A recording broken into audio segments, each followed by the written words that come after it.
नमस्कार।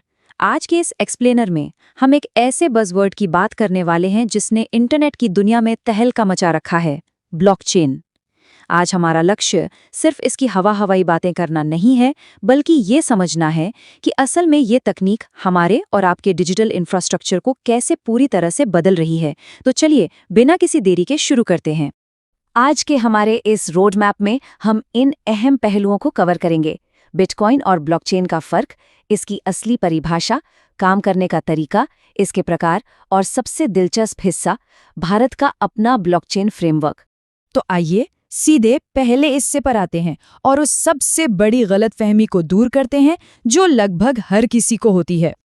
अक्सर लोग ब्लॉकचेन और बिटकॉइन को एक ही चीज मान लेते हैं, लेकिन सच बताऊं, ये बिल्कुल अलग हैं। बिटकॉइन सिर्फ एक क्रिप्टो करेंसी है जो 2009 में आई थी, जबकि ब्लॉकचेन वो असली क्रांतिकारी पीयर टू पीयर तकनीक है जो बिटकॉइन जैसे सिस्टम को चलने लायक बनाती है। इसे ऐसे समझिए, अगर बिटकॉइन एक गाड़ी है तो ब्लॉकचेन उसका इंजन है। अब आते हैं दूसरे भाग पर। आखिर अपने मूल रूप में ये ब्लॉकचेन तकनीक है क्या? इसे तकनीकी भाषा में डिस्ट्रीब्यूटेड लेजर कहते हैं। इसे किसी बैंक की एक सिंगल डायरी की तरह मत सोचिए, बल्कि इसे एक ऐसी पब्लिक खाता बही मानिए जिसकी एक कॉपी नेटवर्क के हर कंप्यूटर पे एक साथ अपडेट होती है। और सबसे बड़ी बात, इसे गुपचुप तरीके से कोई एक इंसान कभी नहीं बदल सकता। इसकी 4 सबसे बड़ी खूबियां हैं: विकेंद्रीकरण, अपरिवर्तनीयता यानी इम्यूटेबिलिटी, आम सहमति और क्रिप्टोग्राफी की सुरक्षा। इनमें इम्यूटेबिलिटी बिल्कुल गेम चेंजर है। इसका सीधा सा मतलब है कि एक बार जो डेटा इस पर लिख दिया गया तो वो पत्थर की लकीर हो गया।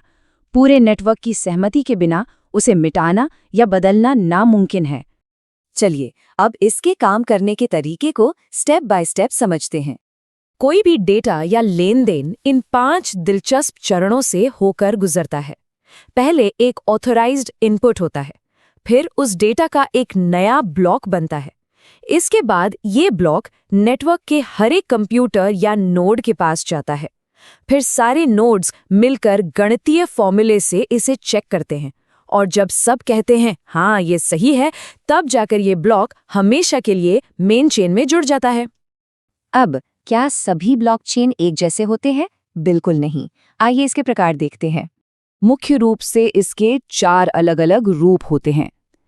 पब्लिक चेन पूरी तरह ओपन होते हैं, जैसे कि क्रिप्टो में, लेकिन सरकारें और बड़ी कंपनियां ज़्यादातर प्राइवेट या कंसोर्टियम मॉडल का इस्तेमाल करती हैं ताकि सुरक्षा और कंट्रोल उनके हाथ में रहें। और फिर होता है हाइब्रिड मॉडल, जो पब्लिक और प्राइवेट दोनों का एक बेहतरीन मिक्स है। अब अपने आखिरी और सबसे अहम हिस्से पर आते हैं, भारत का अपना ब्लॉकचेन फ्रेमवर्क।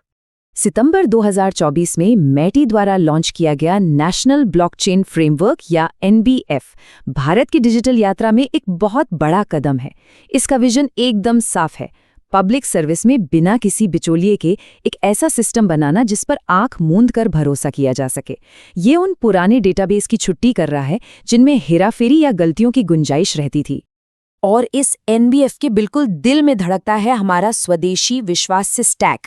ये ब्लॉकचेन एज अ सर्विस देता है, जो भुवनेश्वर, पुणे और हैदराबाद के सुरक्षित NIC डेटा सेंटर्स में होस्टेड है। ओपन APIs की मदद से सरकारी विभागों के लिए इस पर नए और सुरक्षित सिस्टम बनाना अब चुटकियों का काम हो गया है। ग्राउंड रियलिटी की बात करें तो इसके परिणाम कमाल के हैं। प्रमाणिक सिस्टम से मोबाइल ऐप्स सुरक्षित वेरीफाई हो रहे हैं। कर्नाटक में औषध नाम का सिस्टम फैक्ट्री से लेकर अस्पताल तक दवाओं को ट्रैक कर रहा है ताकि नकली दवाएं बाजार में आ ही न सके। और हाँ, RBI का जो डिजिटल रुपया है वो भी तो इसी तकनीक पर टिका है। और जरा इस आंकड़े पर गौर कीजिए, 34 करोड़। ये कोई छोटी मोटी संख्या नहीं है। अक्टूबर 2025 तक ब्लॉकचेन से चलने वाले भारत के प्रॉपर्टी मैनेजमेंट सिस्टम ने 34 करोड़ से भी ज्यादा जमीन के दस्तावेजों को सुरक्षित रूप से वेरीफाई कर दिया है। सोचकर देखिए, इससे जमीन के विवादों में कितनी भारी कमी आ रही है। तो ये सब देखने के बाद एक बहुत ही दिलचस्प सवाल जहन में आता है। जिस तेजी से ये तकनीक हमारी रोजमर्रा की व्यवस्था में जड़ें जमा रही है, क्या वो दिन दूर है जब देश का सारा महत्वपूर्ण और संवेदनशील डेटा सिर्फ और सिर्फ ब्लॉकचेन पर ही रखा जाएगा? डिजिटल भविष्य को लेकर ये एक बेहद शानदार संभावना है। इस एक्सप्लेनर में हमारे साथ जुड़ने के लिए बहुत बहुत धन्यवाद।